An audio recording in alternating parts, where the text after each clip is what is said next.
আসসালামু আলাইকুম এভরিওয়ান, সবাই কেমন আছেন? আশা করছি সবাই খুব ভালো আছেন। আজ আমি আপনাদের দেখাবো খুব সহজ কিন্তু অসম্ভব মজার ডিম আর বেগুনের একটি ঘরোয়া তরকারির রেসিপি, যেটা অল্প উপকরণে খুব দ্রুত বানানো যায় আর সামান্য কিছু উপকরণ দিয়েই রান্নাটা করে ফেলা যায়, খুবই সুস্বাদু। আর তার জন্য আমি নিয়ে নিচ্ছি টাটকা বেগুন, ডিম, ধনেপাতা আর কেটে নিয়েছি হচ্ছে পেঁয়াজ, কাঁচামরিচ। এই কয়টা জিনিস দিয়ে হবে আজকের রান্না। প্রথমে বেগুনগুলো আমি ভালোভাবে আগে ধুয়ে নিয়েছি, তারপরে এইভাবে পিস পিস করে কেটে নিচ্ছি। দেখতেই পাচ্ছেন বেগুনগুলো আমি মাঝারি সাইজ করে কেটে নিয়েছি।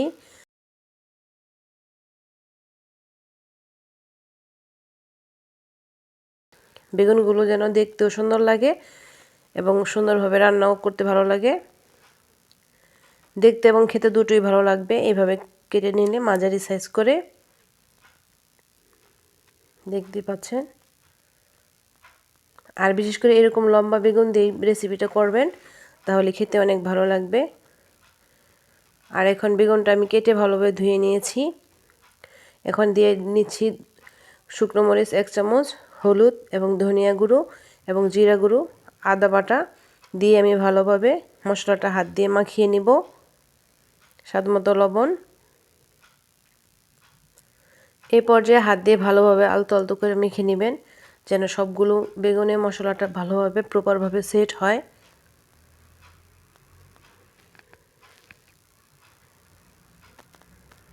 এভাবে হাত দিয়ে প্রত্যেকটা বেগুনের গায়ে মশলাটা ভালোভাবে লাগিয়ে নেবেন।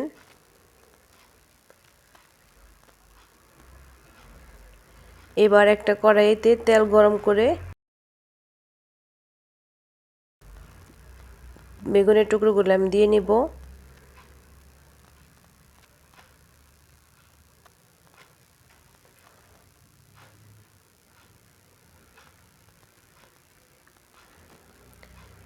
সবগুলো বেগুনের পিস আমি দিয়ে নিচ্ছি।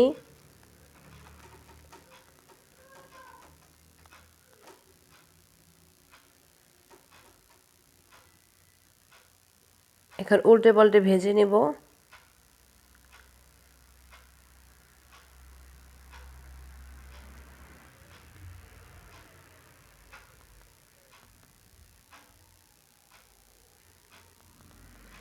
আর এবার মশলার জন্য আমি কিছু মশলা নিয়ে নিচ্ছি রান্নাটা করার জন্য। হলুদ, ধনিয়া, শুকনো মরিচ গুঁড়ো আর হচ্ছে জিরা গুঁড়োটা নিয়ে আমি আগে পানি দিয়ে গুলিয়ে রাখবো, যেন রান্না করার সময় মশলাটা পুড়ে না যায়। আর বেগুনটা আমি লাল লাল করে ভেজে নিব। খুব বেশি ভাজবো না, যেহেতু দ্বিতীয়বার এটা আমাকে রান্না করতে হবে।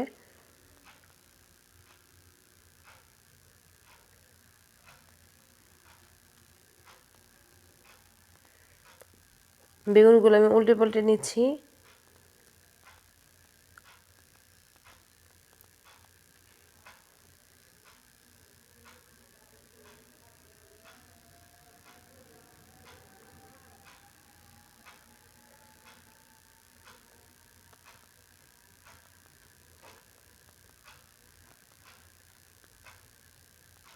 এখন বেগুনগুলো আমি তুলে নেব। দেখতে পাচ্ছেন কতটুকু কালার আসছে। এই পর্যায়ে তুলে নেব।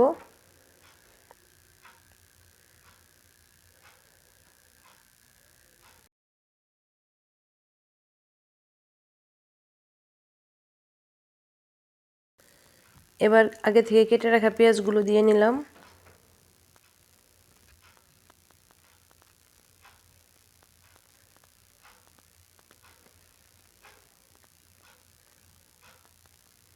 পেঁয়াজ ভাজা হলে এখন পানি দিয়ে মশলাটা গুলিয়ে নিব।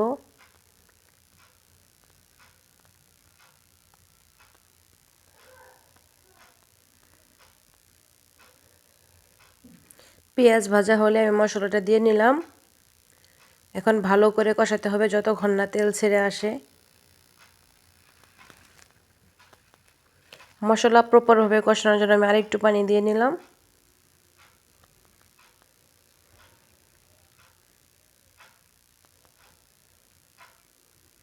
দেখতে পাচ্ছেন মশলা আমার তেলটা ছেড়ে দিয়েছে। এখানে ফ্লেভারের জন্য একটু এলাচি, দারচিনি, তেজপাতাও দিয়ে নিলাম, যেহেতু আমি ডিম রান্না করব।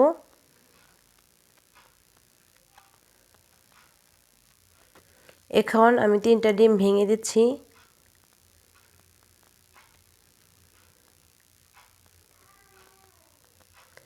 নাড়াচাড়া না করে একটু সময় দিচ্ছি যেন ডিমগুলো হালকা সেট হয়ে যায়। ডিম কিছুটা সিদ্ধ হয়ে এলে হালকা করে মিশিয়ে নিচ্ছি। এতে ডিম আর মশলা খুব সুন্দরভাবে একসাথে হয়ে যাবে।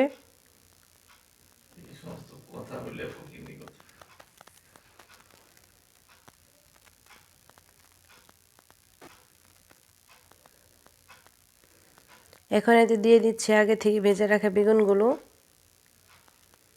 সব কিছু আলতো করে মিশিয়ে নিচ্ছি। এরপর প্রয়োজন মতো পানি দিয়ে ঢেকে দেব যেন গ্রেভিটা সুন্দর হয়।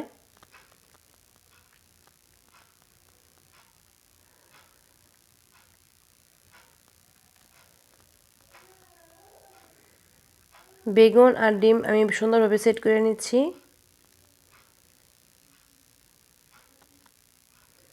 এখন একটু পানি দিয়ে নিলাম।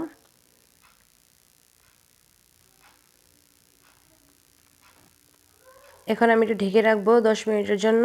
10 মিনিটের মধ্যে হয়ে যাবে।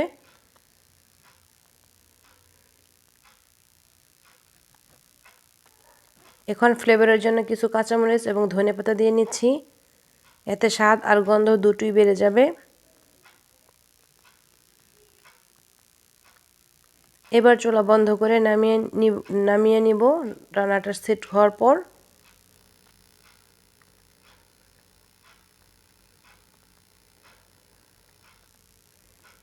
দেখতে পাচ্ছেন মোটামুটি একটু নাড়াচাড়া দিয়ে নিলাম যেন ভালোভাবে সেট হয়।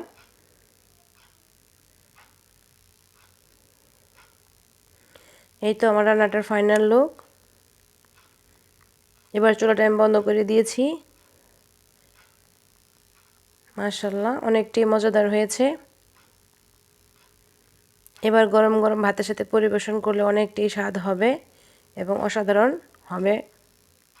খুবই অল্প উপকরণে মাত্র কয়েক মিনিট সময় হাতে নিয়ে এইভাবে রান্না করলেই সুন্দর একটা রেসিপি হয়ে যায়।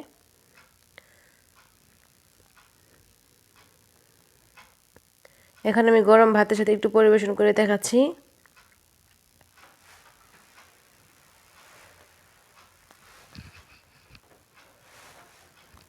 দেখতেই দেখা যাচ্ছে কতটা লোভনীয় হয়েছে।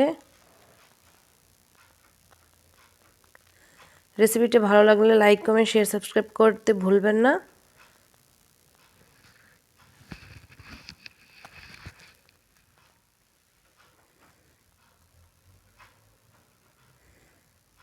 আর রেসিপিটা অবশ্যই বাসায় ট্রাই করবেন। মাছ মাংসের প্রয়োজন পড়বে না এরকম একটা রেসিপি থাকলে। সবার সুস্বাস্থ্য কামনা করে এখানে বিদায় নিয়ে নিয়েছি। সবাই ভালো থাকবেন। আসসালামু আলাইকুম ওয়া রাহমাতুল্লাহি ওয়া বারাকাতুহু। আল্লাহ হাফেজ। Take care everybody.